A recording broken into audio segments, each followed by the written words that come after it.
Well, it's really interesting the way that it like progressed with them, because when they started as the band, it was, like an actual band. Like they had a designated guitarist, designated drummer, they hired blah, blah, blah, blah, blah. musicians. Yeah.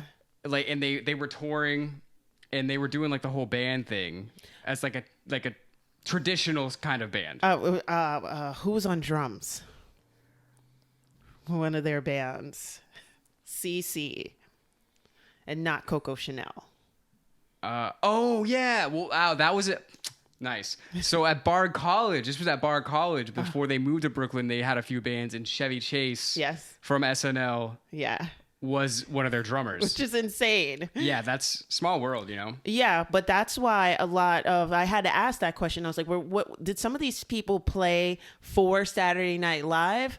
Because, of course, I mean, just being a person and being a child, you didn't go out Friday nights and stuff like that. You didn't go out Saturday nights. So your entertainment was Saturday Night Live. So the music was very familiar to me, even all the way into the late 80s and early 90s. And of course, they used to show repeats, which are classic episodes. Right. So once we started hearing Steely Dan, I was like, well, did some of these guys play for Saturday Night Live or something? And it turns out, yes, they're a bunch of session musicians. It wasn't the band. The band is Don and Walt. Well, that's the thing that's really cool is like, I don't even know if like band is like the right word for that. It's like they're like a mood. They're just a mood. Yeah. It's like like Steely Dan became like a curated mood. Are we going to describe ourselves like that? No, because it's different because we are a band because all the music is from just us two. Okay. Yeah. We don't have other people coming in and out all the time. That's true. Yeah. You know what I'm saying? I get it. Yeah. But them, okay, well, we're getting ahead of ourselves.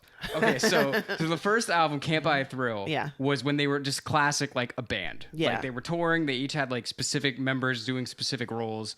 And it's really interesting to me because the songs that we knew of Steely Dan before were all on that album. Yes. They were all on the first album. Correct. When they was more like typical rock band. Yeah. So they did that, but after like an album or two, it was pretty clear they just didn't really want to do that anymore. They didn't really want to tour. They didn't really want to be a traditional band. Mm-hmm. And what I heard Fagan say was like, okay, so, I can't talk like him. He's like, so you put out like the first 2 records and they sell pretty well. And then, that you have a following, so then when you could put out another record, you have the following now, so why do we need to tour? That's right on, buddy.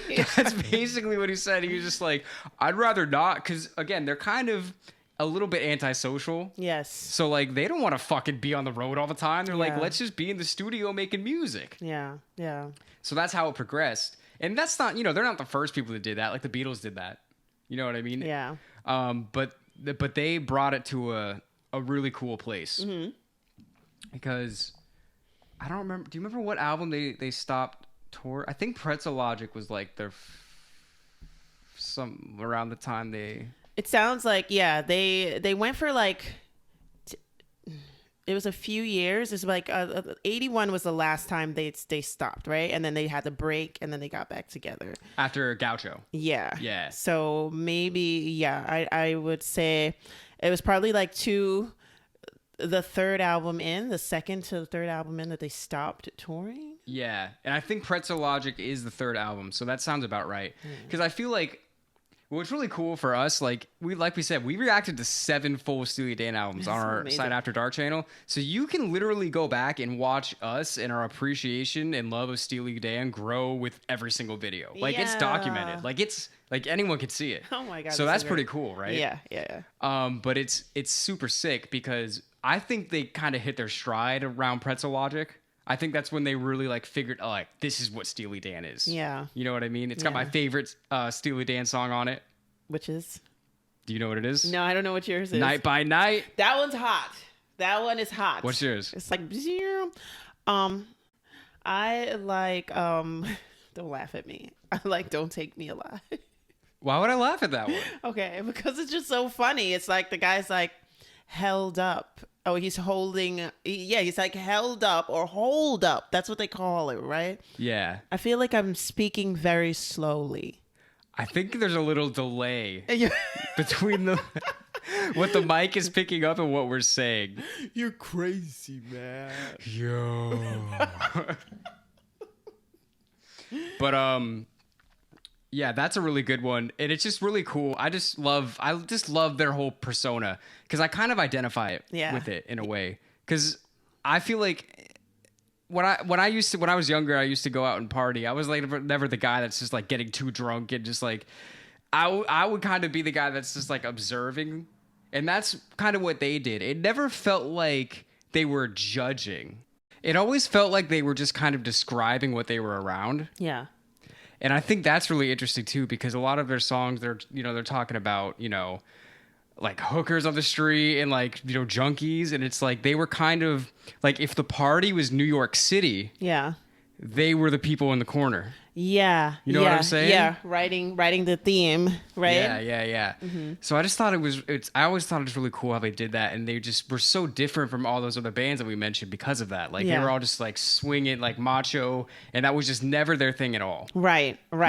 Yeah. They talked about certain issues. So they're like, Steely Dan is like if Zeppelin invited you to a party, right? And then you're just going to write about it. This is kind of a stretch maybe, but I thought about this too. Like if Led Zeppelin is Superman, then Steely Dan would be like Deadpool. Okay. Who are you gonna say? Okay. Who are you gonna say? You say Batman? Yeah, because they're smart. They are smart. And Batman's way smarter than Superman. Yeah. That's true. But I like the Deadpool because Deadpool's funny. Yeah, they're funny. Yeah, they're from different universes, but they're funny. Yeah. That's true. I thought that's because I haven't thought about Deadpool in a while, and I saw part 1 and part 2, and they're hilarious. Shout out. So it's really cool how they just completely put all of their attention to the studio, and it's amazing how good the recordings sound. Like to this day, I mean, it's like everything is so clean. Everything is so crisp. Yeah. It's like they were just at the top level of audio production for the day. Mm-hmm. And that was back in the 70s. It's crazy because I think about it now. I mean, we recorded our entire first album on my phone. Yes. On my iPhone. Yeah. And it sounded, pretty good. And I'm listening to them and their shit sounds so good today. Yes. And it was recorded in the 70s when you only had like 16 tracks or whatever. Yeah. So yeah. I mean, that's a testament to their like diligence. Mm-hmm. You know what I mean? It's obvious. It's like sleepless nights and sleeping over in the studio and all of that stuff. And also being honest with each other, right? Mm-hmm. You know what I mean? Like, well, does this suck? You know what I mean? Or does it or doesn't it? Like, you know what I mean? Right. Like, so, and that, after a while, like if you want the same thing, you're on the same page. So then we probably like after a while both know, like you both concur, like, oh, this sucks. Like, oh, throw this out. Let's keep this and that. I don't know exactly what the formula is, but I know the two of you have to be on the same page, like, for it to just run itself, basically, to have so many hitters as albums, like, it has to be that. Well, that's what I'm saying. It's like, I feel like calling them, like, you could obviously call them a band, but I feel like what they are is not exactly a band. Yeah. Because it's more like they're curating a mood or a vibe. Yeah. Because they're just bringing it, like they're writing the songs and they're like, okay, who can we bring in to really bring this to life? Okay. You know what I mean? Yeah. So like they're kind of like, they have the idea. Yeah. And they're just like, all right, Bernard Purdy, we need some drums. Come in.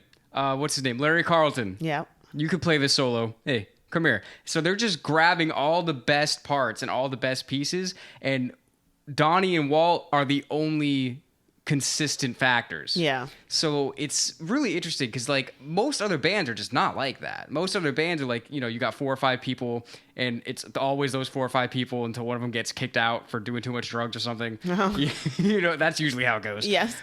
But they're just like, no, the two of us know what Steely Dan is and we're going to have all of these pieces around us to make it come to life. Yeah. You know what I mean? Yeah. So it's almost like Steely Dan was just bigger than them. But they were the driving force. Like there was no Steely Dan without them, but also it wasn't just them. Yeah. It's a really interesting thing that I don't really know anyone else exactly doing that exact thing, No, not at all. I mean, there's some bands that had some like front people and you would have thought like they would have never done a change up, a lineup change or anything like that. And they change it to somebody completely different. You're like, WTF, man. Like, you know, and the audacity of you to feel like you can do that. The unmitigated audacity. So it's like, I mean, I think Steely Dan probably understood that, like, you can't pull one out and say like, oh, it's gonna work. Like, somebody literally has to die. Like, you know what I mean? You can't just say, oh, we're gonna choose Sammy Hagar to replace Donald Fagen. No, that's never gonna happen.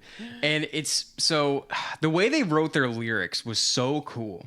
Because I feel like all of their songs are like riddles. Yeah. Like, it's so hard to really know. Like, I feel like they're the only people that really know what their song's about. Like, we did the reaction videos, like, everybody would comment and think on, like, what they think it is, or, like, blah, blah, blah. But there's so many possible different interpretations. Yeah. And we found out really quickly when we were reacting to them that most of the time, whatever we think it is just not right. It's not.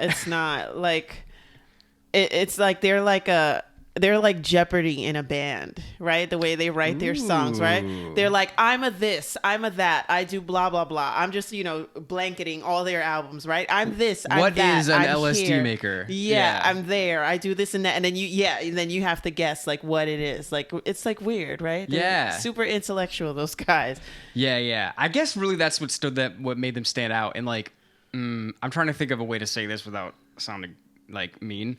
But so like we were saying that like the songs that we knew for sure of Steely Dan before we got into them were from the first album where they were like more straightforward rock. Yeah. And I think a reason that they're not as well known as, you know, the Zeppelin and the Aerosmith is because you have to have a certain level of intelligence to really appreciate their music. Yeah. And the general masses might not have that. And it's true. Yeah. I mean, like, I don't know of a way to like try to sugarcoat that. Like, if you're dumb, you're not going to like Steely Dan. Yeah. And it's like, also too, it's like, if what you like about music is just sensationalism, like, I'm not saying that they're not hitting like our senses and stuff, then you're probably not going to like them. Like, if you just want to see like some long hair and bare chest and tight jeans, then that's not the band. It's not the band for you.